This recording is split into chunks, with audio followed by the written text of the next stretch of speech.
So, um, my dad is a really kooky person. I think a lot of people's dads are weird, but my dad goes over the top being weird.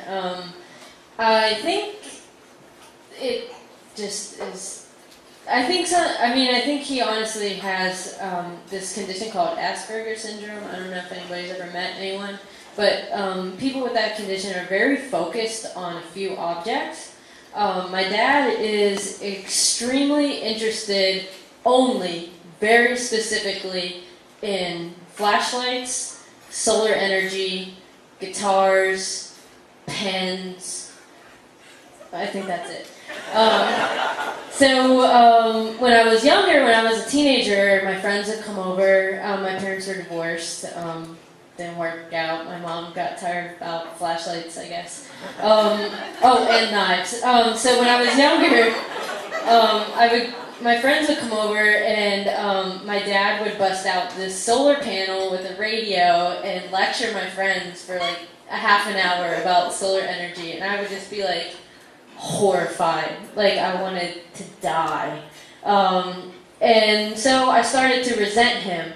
And I moved to college, and I stopped speaking to him.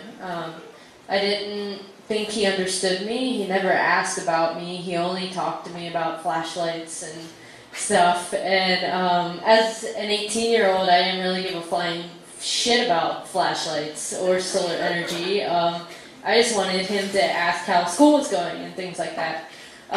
So I stopped talking to him, and then when I was in college, one day I looked in the mirror, and I lived with my mom growing up. I lived in her household, and I looked in the mirror one day and I realized that I looked like him, and it freaked me out because the whole time I was living with my mom, I was like, oh, I'm like my mom, I'm so not like my dad.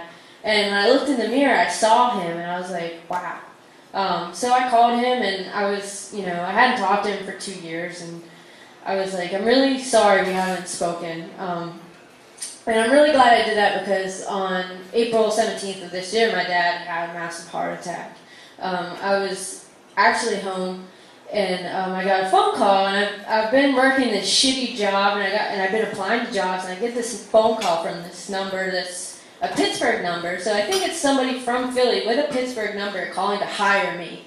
And I'm like, I've got an in because I'm from Pittsburgh, got something in common. So I answer the phone, I'm all excited. I'm like, hello, and they're like, hi, is this Ray? I'm like, yeah, this is her. And they're like, hi, this is so-and-so at Jefferson Hospital. You need to get here. Your dad's here. And I'm like, well, my dad works there. So I'm like, oh, okay. And they were like, your dad had a heart attack. It would be best if you got here as soon as possible. And I was like, well, is he alive? And she said, right now he is. So when I got there, he had died twice. They found him in the lounge. He was blue. He wasn't breathing. He had no pulse. His coworkers did CPR on him, revived him, but he was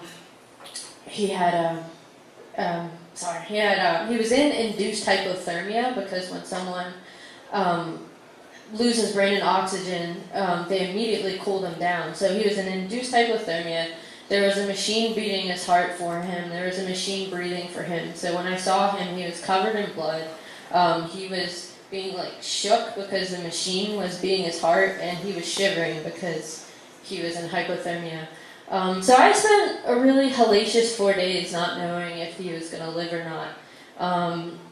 And the pivotal moment of it all was when he was laying there, and I was holding his hands, and his hands are they're so soft. Even though he's just so weird, he's such a gentle person. And when I was holding his hands, I thought I was never going to get to hold his hands again. I kind of lost it. But he came out of it. He got taken off the breathing machine. He got taken off the heart machine.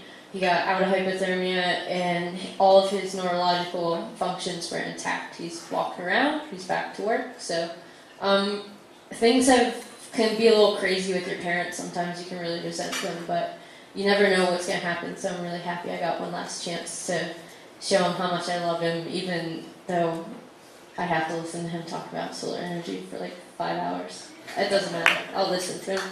Thanks.